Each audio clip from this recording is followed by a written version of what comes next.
Hello, everyone. I'm Olympia.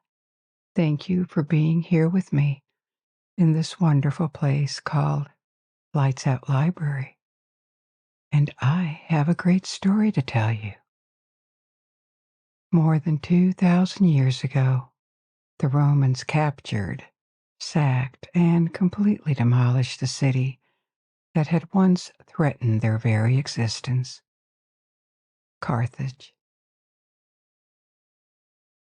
After many battles over more than a century, the last Phoenician bastion in the world was no more, and a page of history was turned.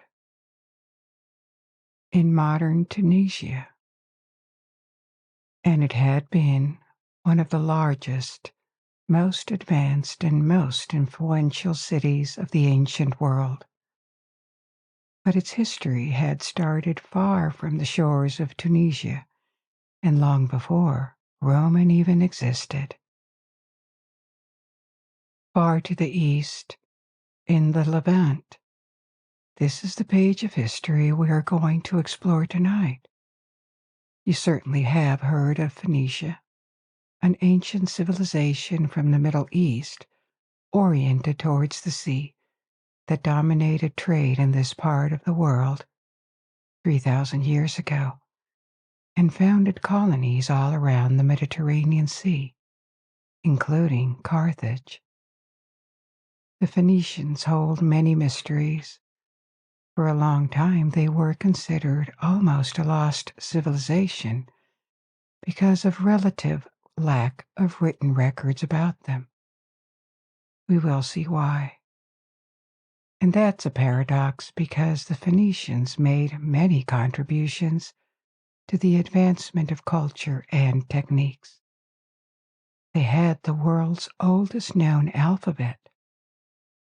They did not invent writing, but as far as we know, they were some of the first to write words made of letters, as opposed to writing systems based on ideograms, like the Egyptian hieroglyphs, for example.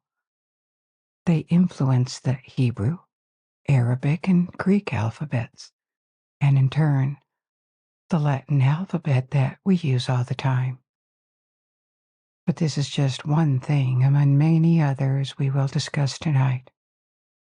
I will also tell you about their origins, their culture, their religion, how ancient trade worked, the founding of cities and colonies, and of course, the Epic of Carthage. But first, I would like to take a few seconds of your time to let you know that we have a Patreon page for those of you who wish to and can support this project, get more of it, and listen ad-free on your favorite podcast app. Patreon is a platform that allows you to contribute directly to our work financially. Our least expensive tier is $3 per month, but it doesn't mean you will get less. We let people contribute what they wish to or can, and everyone gets everything that is on our page, because the world is a better place when the sun shines for everyone. If you join, you will gain access to various new features. For example, you will have the option to listen to all episodes with or without background sounds. You will have the capability to download all these episodes and participate in selecting future topics. We also offer advanced releases and updates on upcoming episodes. And we have many stories only available to our patrons. You will find a link to Patreon in the description box and the first comment pinned under the video, as well as links to different streaming options like Spotify, Apple Podcasts, and Amazon Music, which may be better suited for you. But before we begin, if you wish to, you may close your eyes and allow yourself to forget about any worries as we embark on this adventure together. Now assume a comfortable position. Maybe move a bit to settle. Take a long, deep, relaxing breath. And when you slowly exhale, feel your shoulders drop. Release the tension in your neck. Let your face soften and your jaw relax too. Make sure your fingers are not clenched and that your legs are relaxed. And allow the sound of my voice to guide you through this journey. And now it's time to explore. Let's begin our journey to the past, shall we? Around the 12th century BC, more than 3,000 years ago, in the Middle East, Southeast Europe, and North Africa, there was a time of economic, political, and urban collapse. For several powerful and ancient cultures, this sudden change is called the Late Bronze Age collapse, and it affected different civilizations simultaneously. Some survived, but were greatly weakened, like Egypt and its new kingdom, or the Assyrian Empire from Mesopotamia. Others collapsed, like the empire of the Hittites from Anatolia and Levant and modern Turkey and Syria. In Greece, the ancient culture called Mycenaean Greece, which I've discussed in other stories, was also severely affected.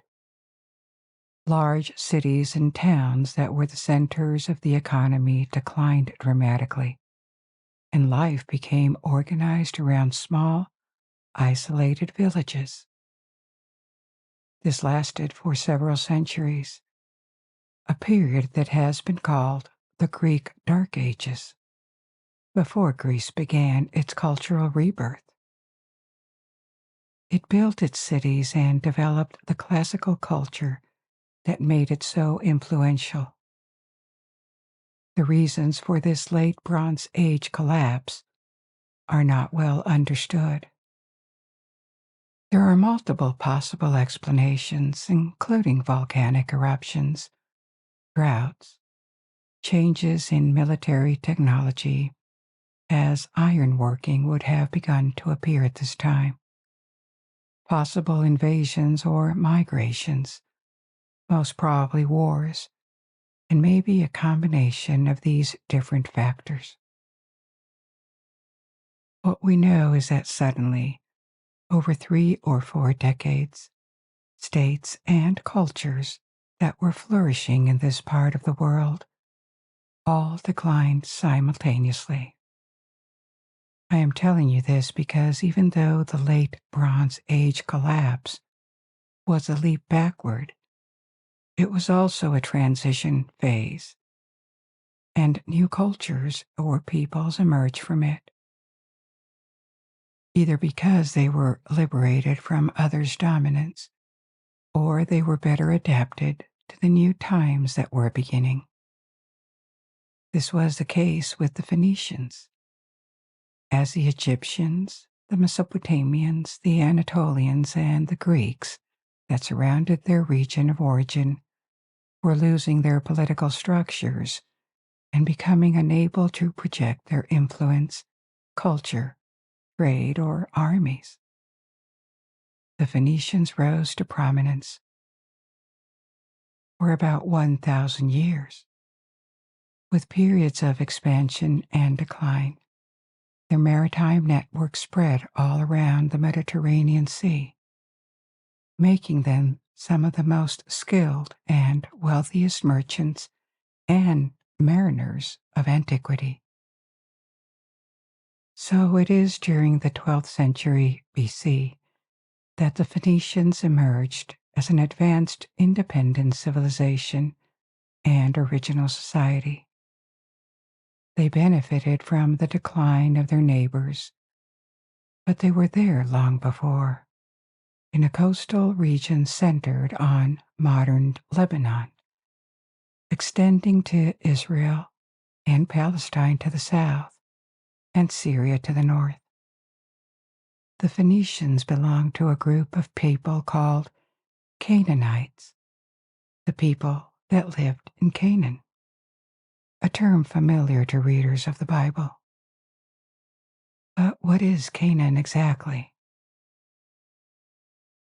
Canaan was both the name of a region that corresponds to the Levant, that is to say, the stretch of land or land bridge between Africa and Eurasia. The term Levant was defined in Europe during the Middle Ages to name a region with imprecise limits to the east. It literally means where the sun rises. There was a time when the term included Egypt, Turkey, or even Greece. But in the past couple of centuries, or in archaeology, its definition was limited to the stretch of land between Egypt and Turkey. In Arabic, there is a similar term, al-Mashriq, meaning the eastern place where the sun rises. But the definition of al-Mashriq is wider. It encompasses the entire Arab Middle East, the eastern part of the Arab world. So Canaan, as it appears in the Bible, corresponds to the southern Levant that provides the main setting of biblical narratives. The land of Israel, Philistia, a confederation of cities, and Phoenicia. The term Canaanite, to name the inhabitants of Canaan, is a catch-all term, because it was not a single country, not even a single ethnic group. For example, it is believed that the Philistines were a people of Indo-European origin that had similarities with the Mycenaean civilization of Greece. They arrived and settled at the time of the late Bronze Age collapse. But still, Canaanites are considered a relevant category because they populated the same region. There was a lot of overlap between populations. There were reciprocal cultural influences, and their languages belonged to the same family of Semitic languages. During the 2 or 3 centuries before the late Bronze Age collapse, Canaan, the southern Levant, became a region where the spheres of influence and powerful empires from Mesopotamia, Egypt, and Anatolia, the Hittites, converged and overlapped. They all fought for it, first because they wanted to expand and secure their frontiers. Second, because Canaan was a crossroads that gave access to trade with other regions, and also because of its resources. In particular, what is modern Lebanon and would be called Phoenicia had forests that could provide logs and timber for shipbuilding, monuments, and palaces. The Egyptians and Mesopotamians lacked this resource, whereas Phoenicia had plenty of native cedar wood that was highly sought after. So they would try to secure trade with cities of Phoenicia that could sell timber, or even better, submit them. In the 15th century BC, these cities were under Egyptian influence. The cities were independent from one another, and the largest and most influential at the time was Byblos, but there was also Sidon, Tyre, and Beirut, which made them easier prey for foreign powers because they were very small states. In the 14th century BC, Hittites captured Phoenician cities, especially in the north, and Egypt lost its coastal holdings. But despite these recurrent wars in which they were at stake, Phoenician cities managed to prosper during this period. They processed and exported cedar wood. They could support large populations because they had a temperate climate and the land was fertile. They also leveraged their central position between powerful and wealthy empires to become centers of trade and crafts. Byblos, for example, became a center for bronze making. The region was nearing the Iron Age, but bronze was still by far the most used type of metal. The city received precious goods, such as tin and lapis lazuli, that it transformed. And it managed to keep a degree of autonomy. It was not annexed by anyone. Other cities like Tyre and Sidon did the same. They were independent from one another and rivals. Despite being culturally very close, each one had its small territory. They actually never formed a single state. Then came the late Bronze Age collapse. That was disastrous for many civilizations in the region, but not for Phoenician cities. Quite the opposite, actually. Perhaps because they were small city-states. It was easier for them to stay united. Also, the weakening or disappearance of their neighbors left a vacuum that they could fill. They became the only maritime and mercantile powers in the region, a status they would maintain for several centuries.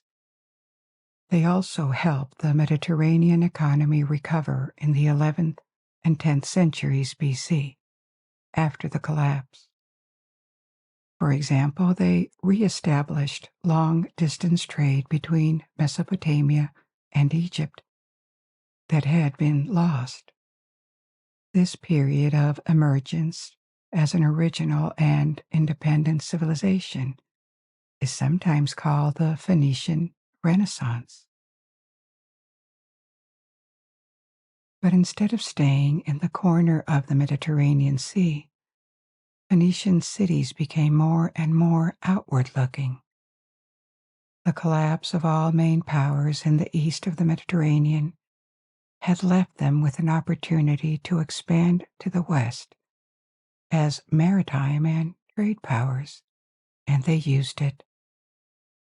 The creation of Carthage and many other settlements around the Mediterranean Sea would be a consequence of this. Before we talk about Phoenician expansion and the most successful of their colonies, Carthage, let's take a look at Phoenician society and religion. Politically, the Phoenicians were never united. They were independent city-states that rarely allied, as far as we know, and they were governed by hereditary kings. The kings were considered representatives of the gods and carried many obligations and duties concerning religious processions and rituals. In the high spheres of society, there were also classes of nobles and merchants. We don't exactly know how separated these classes were, whether they mixed or stayed very separated. Another powerful class was priesthood, which was apparently very influential. Of course, all these people accounted for only a small percentage of the population, maybe a few hundred per city-state, whereas the vast majority worked as farmers, craftsmen, soldiers, or sailors. Compared with other ancient societies, the Phoenicians had a very high proportion of mariners, and their economy was totally oriented towards the sea and trade routes. From the moment they rose to prominence in the 12th and 11th centuries BC, they became the intermediaries between various peoples that spanned the Mediterranean Sea, further and further west, until they reached the Atlantic Ocean, Morocco, and Portugal. These distances were huge for antiquity, several thousand miles, and to travel such distances they needed good ships. In the 12th century BC, they already built large merchant ships. They were helped by an abundance of cedar wood, but they became expert shipbuilders and introduced types of ships and innovations that lasted throughout antiquity. For example, they developed the keel, the bottommost structural element on a vessel. It is a simple but very important element to stabilize ships when they travel on seas and not just follow the coastline. Centuries later, around 700 BC, they may have been the first to introduce the bireme, which is a type of galley with two superimposed rows of oars on each side. Biremes were long vessels that were used as warships because they could go faster and be less dependent on winds, making them perfect for attacking or escaping from other ships. They are also credited with later inventing the trireme, an even bigger, higher type of galley with 3 rows of oars. The Greeks copied these ships. They always had intense relations with the Phoenicians and actually began to compete with them on the sea when they recovered from the fall of the Mycenaean civilization. The Phoenicians also developed several other maritime inventions like the amphora. This type of container, generally made of ceramic with a pointed bottom, it was adopted by Mediterranean cultures because it was convenient to transport goods by sea or land, from wine to oil to fish. Amphoras could fit tightly against each other, tied together with rope. Amphoras became a standardized measurement of volume for a very long time, until the Middle Ages, 2,000 years later. The Phoenicians also contributed significantly to ancient cartography. They established some of the first maps that covered the entire Mediterranean world, so they acted as intermediaries, but also sold the goods they produced. It is a constant in ancient trade powers. Together with international trade, you always find a large production of crafts and luxury goods. The Greeks also did this. Much later, Venice, when it was a major trade power of the Middle Ages, was also a center of production of fine crafts. International trade always stimulated production of luxury or expensive goods with high commercial value. For the Phoenicians, there was glassmaking. They did not invent glass. Glass paste appeared centuries earlier in Mesopotamia and Egypt, but they became experts at making small glass objects like beads and flasks. At the time, glass was an expensive material. They also exported all sorts of metalwork and bronze, later iron and gold, and ivory carvings, woodwork. But the most prized Phoenician goods were fabrics, more specifically, fabrics dyed with Tyrian purple, named after the city of Tyre. The fortunes of Phoenician cities varied with time. I mentioned earlier that Byblos was probably the wealthiest and most influential. When Phoenicia was disputed, together with the rest of Canaan, between their powerful neighbors before the Bronze Age collapse. But after Byblos declined relatively, successively Sidon and Tyre rose to become the richest and most powerful city-states of Phoenicia. It was people from Tyre who founded Carthage when the city was at its peak of power in the 9th century BC. Tyrian purple, also known as Phoenician red or imperial purple, was very rare in fabrics and expensive in antiquity. It was costly because the Phoenicians had a monopoly on it, and the extraction process of the dye was very labor-intensive. It came from a particular type of marine snail, which used to be very common in coastal waters, but was exploited to extinction. Because it was expensive, hard to find, and not obtainable with any other kind of dye, this imperial purple color became a symbol of power and wealth in Greek, and even more so in Roman culture, and a major source of income for the Phoenicians in the first millennium BC. To complete this overview of the economy, the Phoenicians were also big producers of wine.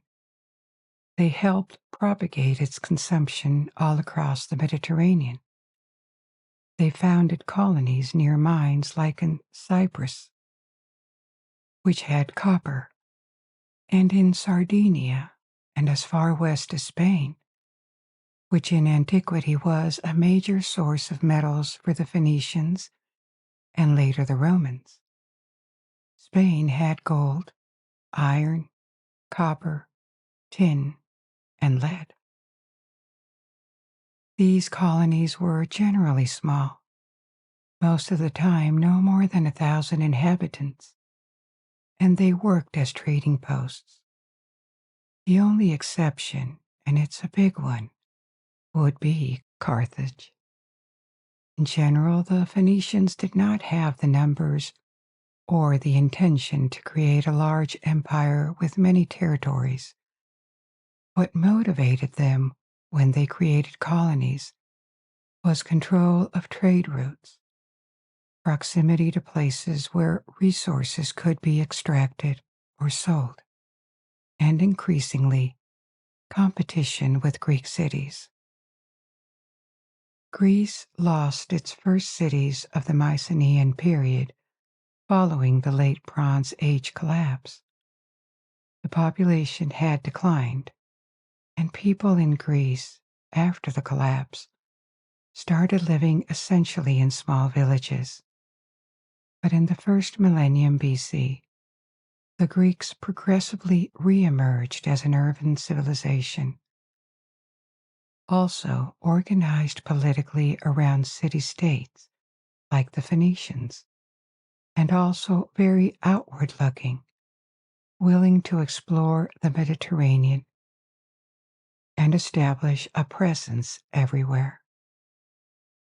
So in the 9th, 8th, and 7th centuries BC, there was rising competition between Greek and Phoenician cities to put their flag on every corner of the Mediterranean Sea where trade could be made, and dozens of colonies were founded. The Phoenicians had more in North Africa and Spain, the Greeks in Italy, but there were places like Sicily or Crete where they had settlements that sometimes clashed. Overall, coexistence between the Phoenicians and the Greeks was peaceful, but they became commercial rivals at the time. Like for Greek colonies, colonies of Phoenicia were fairly autonomous. Here again, there was no desire to create any kind of centralized empire. The colonies were seen as little sisters or daughters of the original city-state. These colonies were only expected, at most, to send an annual tribute to their mother city, and it was seen as a kind of religious offering. Again, Carthage, which we are going to talk about in a few minutes, became an exception. But before elaborating on Carthage, let's take a look at Phoenician religion. It is not very well known because few sources survived, and it is not always easy to distinguish Phoenician religious beliefs and traditions from their neighbors in Canaan. What we know is that the Phoenicians worshipped a pantheon that included a supreme god, El, E-L, common to various Semitic cultures.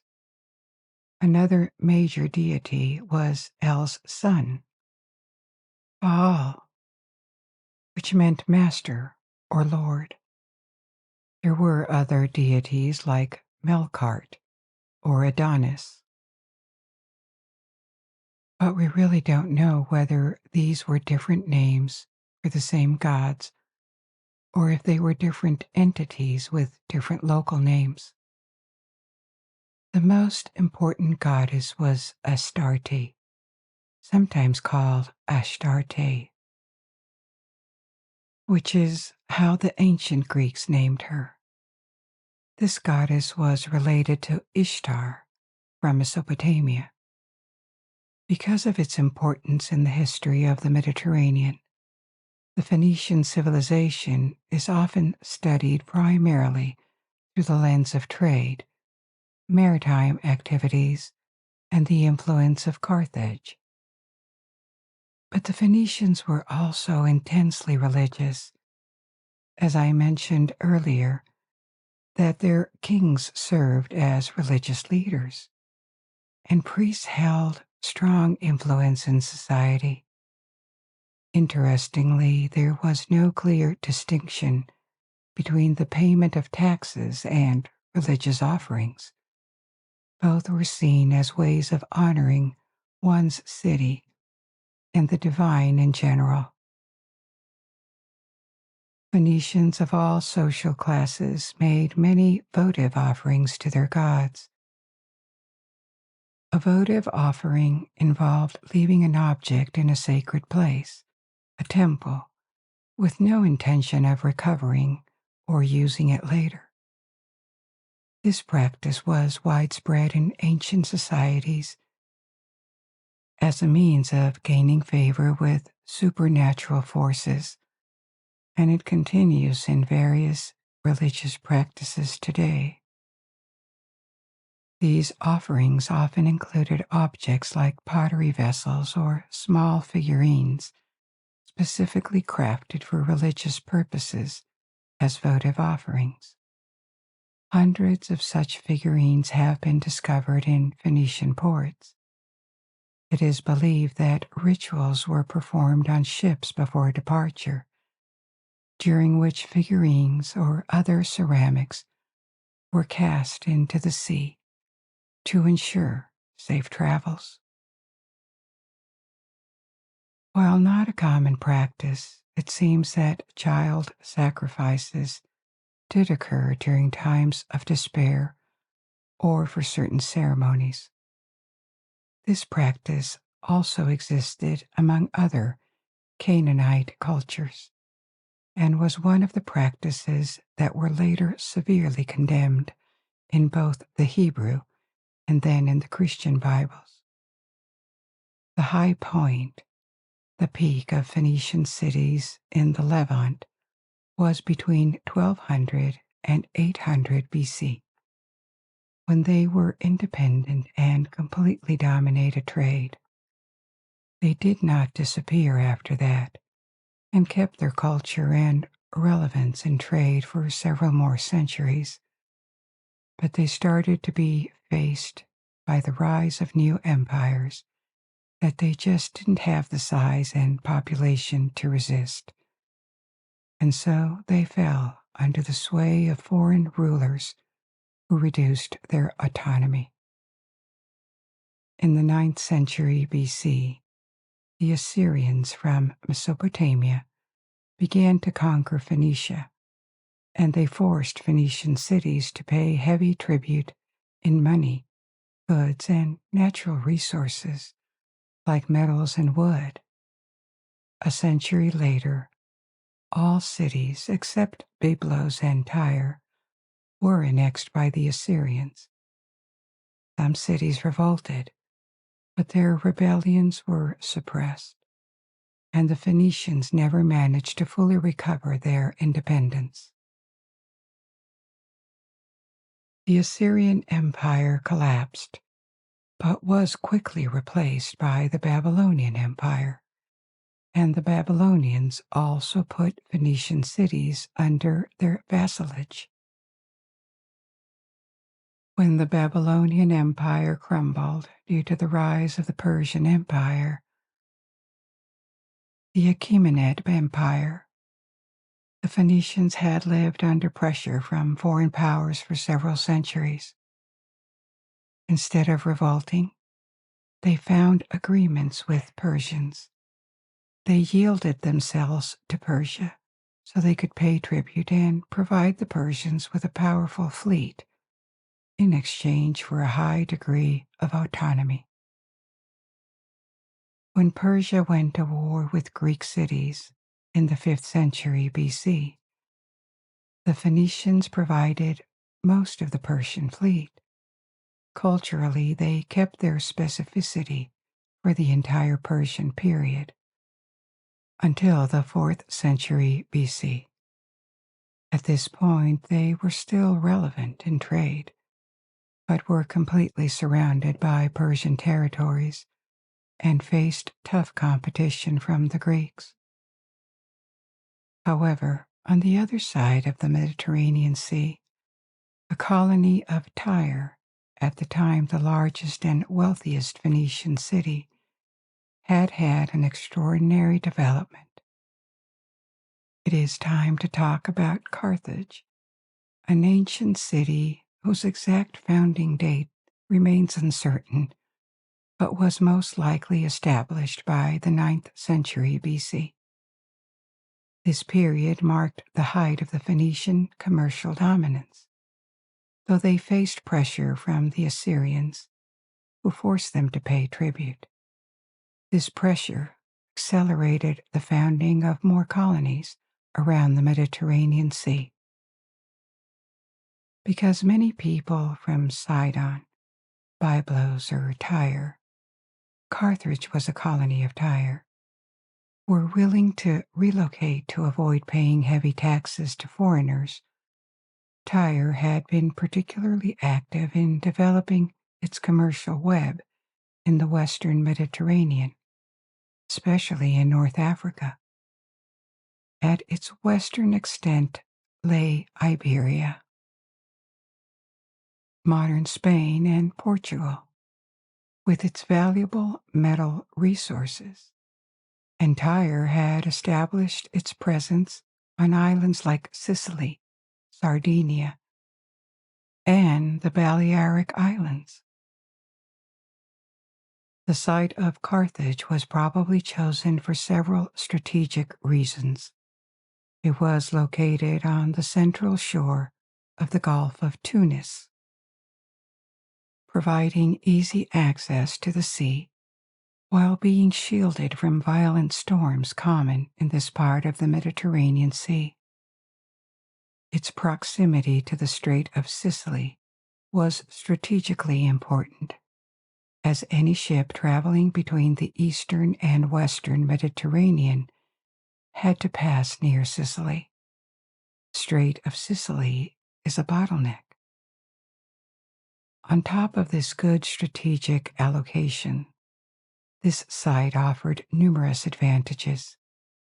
Built on a kind of peninsula with a large lagoon on one side, it provided abundant fish and a safe harbor.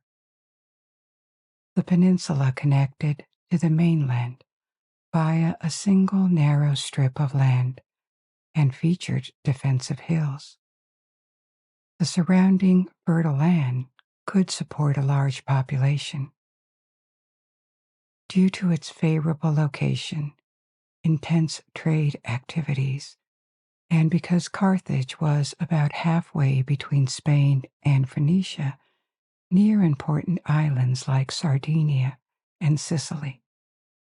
And on top of that, the flow of Phoenicians willing to move to colonies, Carthage grew exponentially.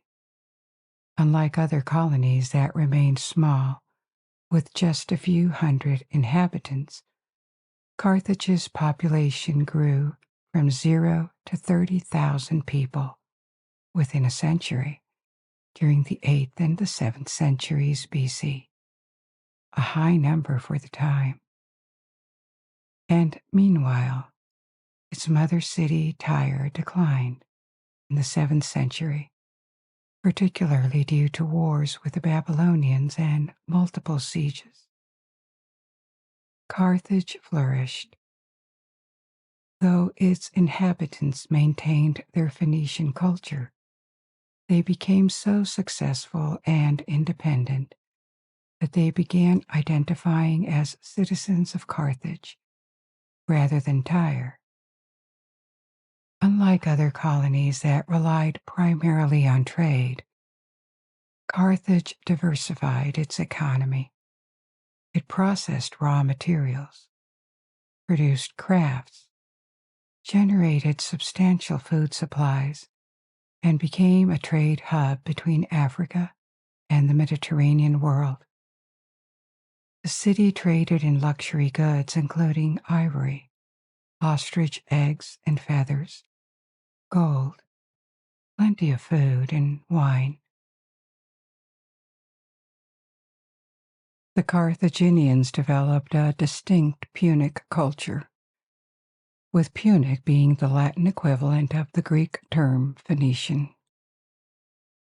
Punic culture is the name of this Western Phoenician culture that developed far from Phoenicia, particularly in religious practices. In Carthage, certain deities gained more prominence, and Greek gods like Demeter, the goddess of agriculture, were also incorporated into worship. It is also possible that Carthage retained Phoenician practices that had fallen out of favor entirely, like child sacrifices. This is uncertain. There is an ongoing historical debate about whether Carthaginians practiced child sacrifices. By the middle of the 7th century BC, Carthage had become largely independent from its mother city, which lacked either the means or the desire to maintain control. This independence was so complete that Carthage began its own colonization process. When Tyre and other Phoenician cities submitted to the Persian Empire in the 6th century BC, Carthage emerged as a formally independent power. What distinguished Carthage from other Phoenician cities was its broader ambitions. While maintaining the traditional Phoenician affinity for maritime trade, Carthage uniquely pursued imperial and military expansion. Unlike cities such as Byblos, Tyre, or Sidon, it engaged in territorial conquest. It became an expansionist power. The reasons for this distinctive path remain unclear, especially considering that nearby Utica, an older Phoenician colony with similar advantages, never pursued such expansion. Maybe it came down to a few influential individuals in Carthage, or events we don't know of. Several theories attempt to explain Carthage's exceptional development. One suggests that refugees from Phoenicia, Fleeing Assyrian and Babylonian conquests brought new perspectives on the vulnerabilities of the traditional Phoenician model of maritime power with minimal territory, and a small population was fragile and always at risk with large land empires as neighbors. The presence of Greek and Etruscan influence in the Western Mediterranean. They also had small states or city-states, but with larger territories than Phoenician states, and this may have threatened the Phoenician trade monopoly. And finally, domestic politics may have also played a crucial role. Very little is known from Carthaginian politics before the 3rd century, when wars with Rome began. In the 6th century BC, King Mago I, a general who developed Carthage's land army with regular soldiers and mercenaries, occupied the throne. His dynasty continued with this military policy. From the 6th to the 4th centuries BC, Carthage expanded significantly, but more importantly, annexing other Phoenician colonies and directly administering territories across North Africa from Morocco in the west to Libya in the east, plus Sardinia, Malta, the Balearic Islands, half of Sicily, and southern Spain. This territorial expansion inevitably led to increased interactions and conflicts with neighboring powers. In Italy, there was a young rising power at the time, the Roman Republic, which was expanding from central Italy. But the time of war had not arrived yet. In 509 BC, at the end of the 6th century, Carthage and Rome signed a treaty that demarcated their spheres of influence. The two states had different approaches to their expansion. The Carthaginians were still very oriented towards maritime control and trade, favoring the control of coastal regions, whereas Rome was more of a land power. The Romans wanted to exploit the mainland, and their navy was secondary to their army. These two different cultures and the heritage of Phoenicia influenced Carthage a great deal. This was also a product of necessity. The Romans had direct neighbors in the north and south of Italy that could threaten them, whereas the city of Carthage was not close to any enemy that could attack by land. So in the 5th and 4th centuries, Rome and Carthage avoided war, and each kept growing. But the one conflict that could not be avoided for Carthage was with the Greeks. The different Greek cities had many colonies in the Western Mediterranean, which put them in direct competition with Carthage. The biggest stake in this rivalry was Sicily, which was half Carthaginian in the west and half Greek in the east. The most important Greek city in Sicily was Syracuse, and in 480 BC, the tyrant, the ruler of Syracuse, Gelon I, also pronounced Gelon I, attempted to unite Sicily under his rule, obviously with the backing of other Greek city-states. The word tyrant in modern English is rather pejorative. It means a kind of cruel dictator. However, the original Greek term only meant absolute monarch, someone who ruled without constitutional power. For much of ancient Greece, it was just a neutral term, something factual. That changed later during classical Greece when several Greek philosophers like Plato and Aristotle defined a tyrant as a person who rules without law, using extreme and cruel measures. This is when the term began to become negative. But returning to 480 BC, the ruler of Syracuse launched his conquest of Sicily by attacking other Greek colonies. The threat to Carthaginian holdings in the west became quite obvious, prompting Carthage to intervene. An expedition was sent to Sicily, led by King Hamilcar, who came from the same dynasty as Mago, the king who had begun transforming the Carthaginian army. The expedition proved to be a significant failure for Carthage. Hamilcar lost part of his army en route to Sicily due to poor weather conditions.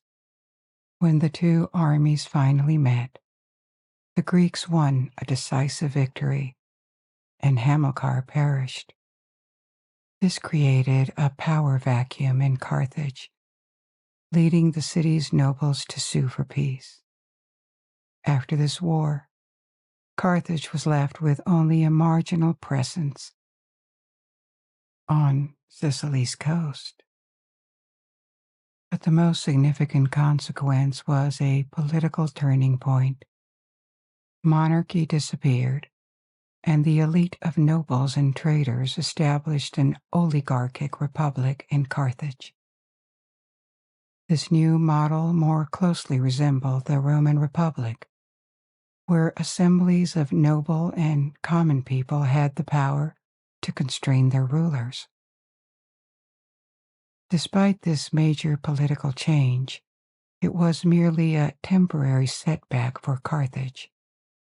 The losses in Sicily were compensated by conquering more territories in Spain and North Africa. In the 5th century BC, Carthaginian navigators ventured beyond the Mediterranean Sea, passing through the Strait of Gibraltar between Europe and Africa.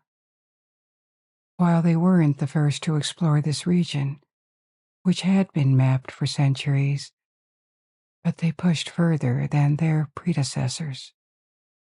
To the north, they explored the Atlantic coast of Europe, and to the south, they traveled along the African coast as far south as Senegal.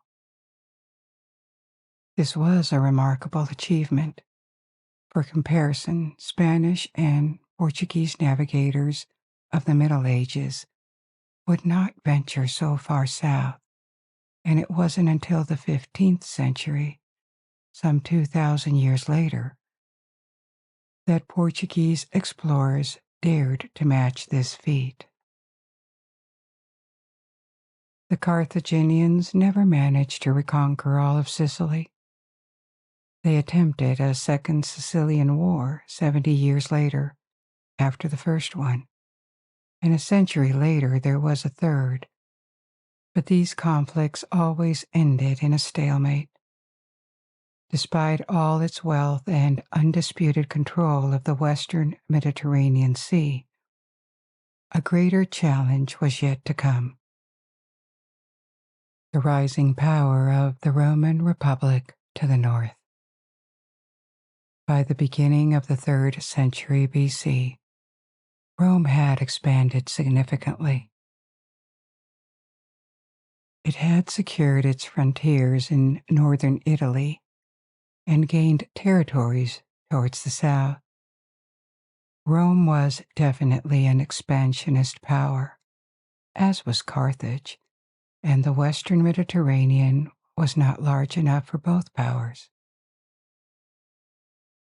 Carthage, the city, had reached an impressive size by this point. While the city had 30,000 inhabitants in the 7th century BC, By the 3rd century BC, 400 years later, it had grown to approximately 500,000 people. These are just estimates, but they give an order of magnitude.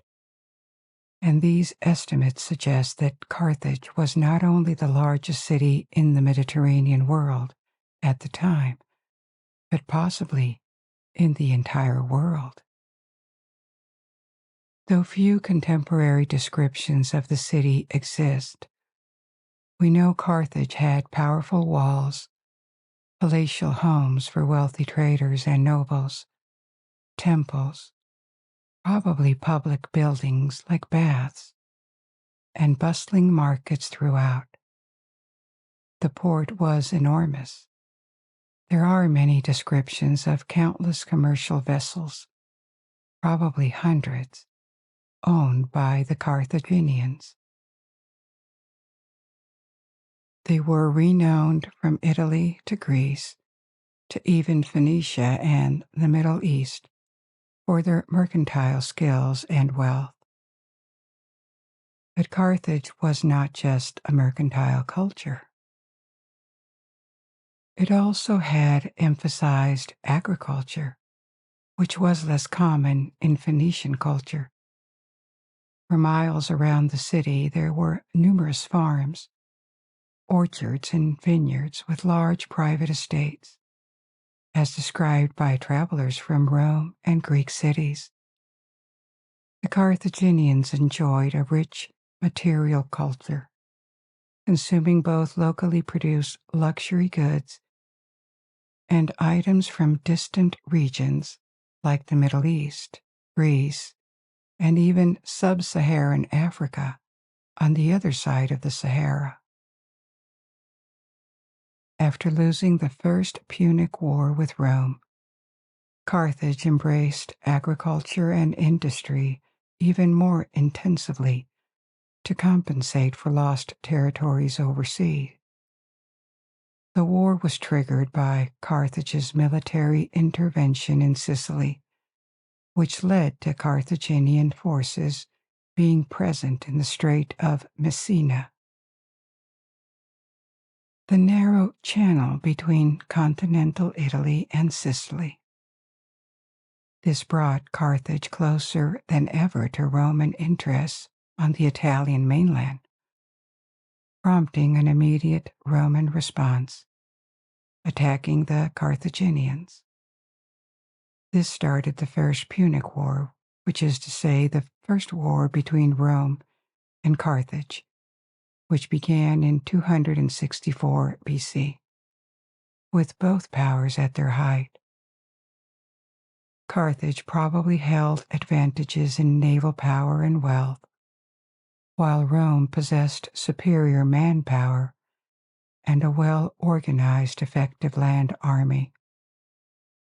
The Carthaginians attempted to compensate for their military disadvantages by employing mercenaries. The First Punic War lasted for more than 20 years, though not of continuous battles. It took time to send expeditions. The Romans managed to land in Africa but were repelled, whereas Carthage had victories at sea.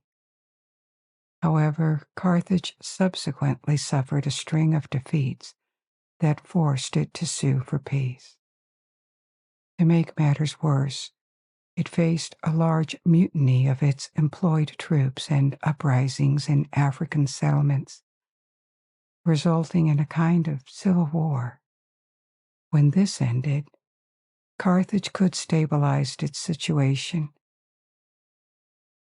though the city had a huge indemnity to pay to Rome. The Romans had used the events of this mercenary war to seize Corsica and Sardinia. The first war had temporarily weakened Carthage, but not destroyed it. The city rebuilt what had been destroyed and restored its wealth. Even though Rome had gained some ground, the dispute was far from settled. 20 years of armed peace followed, but clearly one of the two powers needed to go. Animosity grew on both sides, and in 218 BC, a second Punic War started, lasting 17 years. This became the most famous of the Punic Wars because it saw spectacular action and threatened Rome's very existence. At the war's start, the Romans controlled Italy, Sardinia, and Corsica, and had reinforced their navy. The Carthaginians held Iberia, Spain, as their main pool of manpower.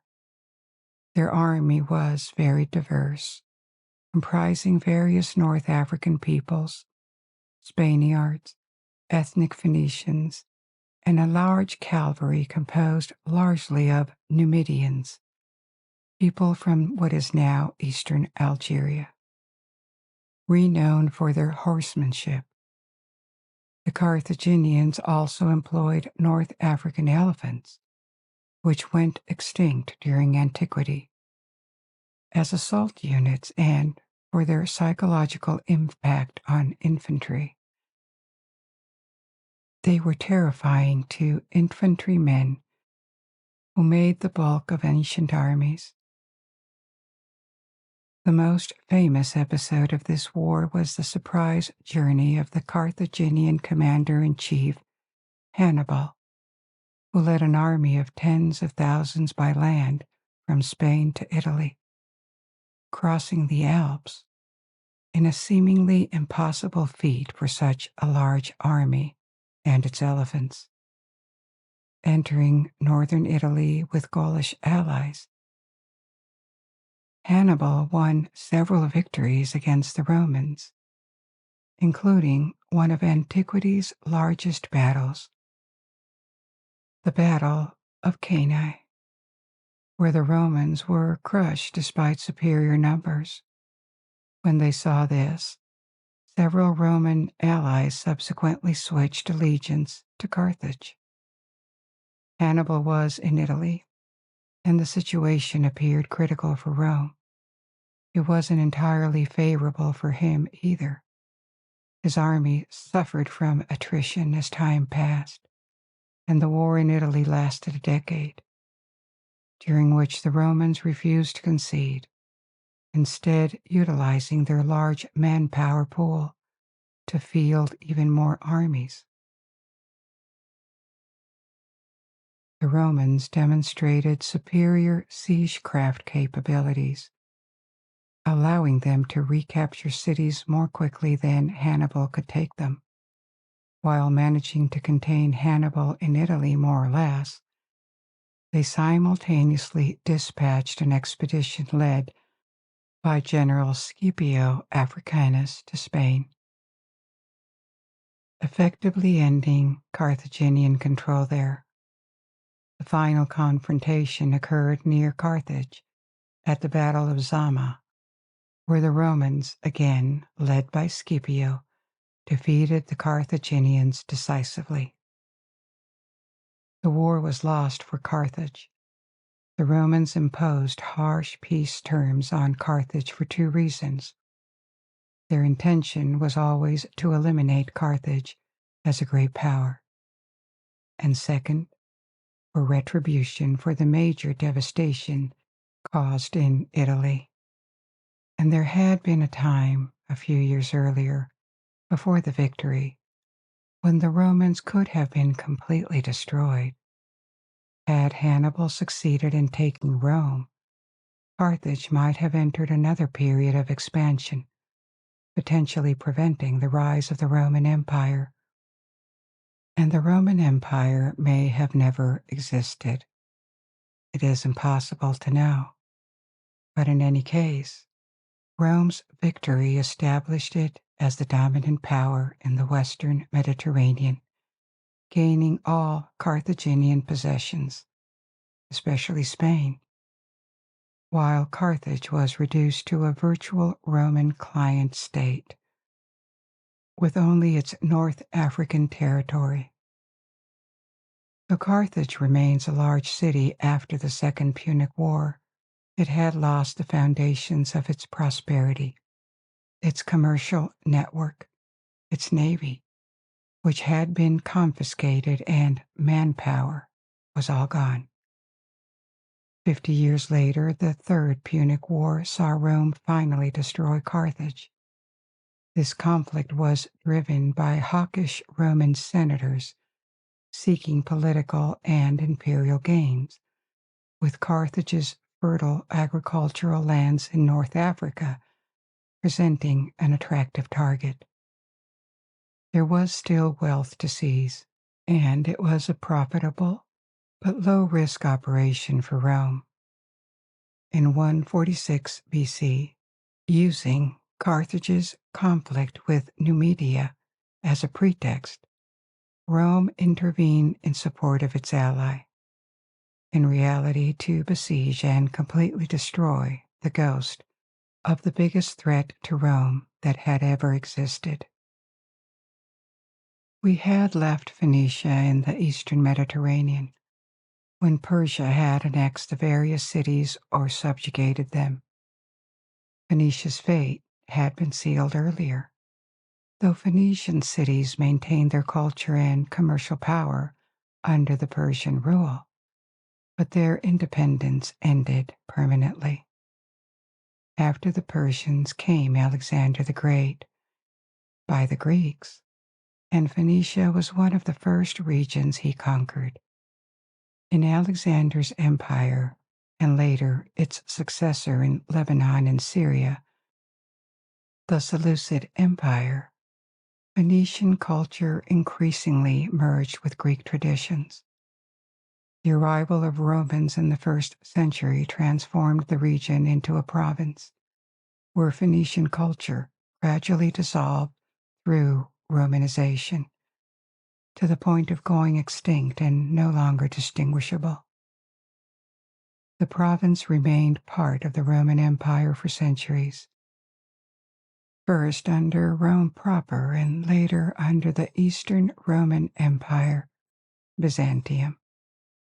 During this period, the old region gave way to Christianity until the Muslim Arab invasion in the 7th century initiated a process of Islamization and Arabization. By then, the Phoenician civilization, despite its centuries of being masters of the sea and leaving significant contributions to human civilization, had long disappeared. We have reached the end of our story for tonight. You can let go and fall asleep, or if you're not sleepy yet, you can pick another story from my ever-growing library. And until we meet again, good night. Sleep well.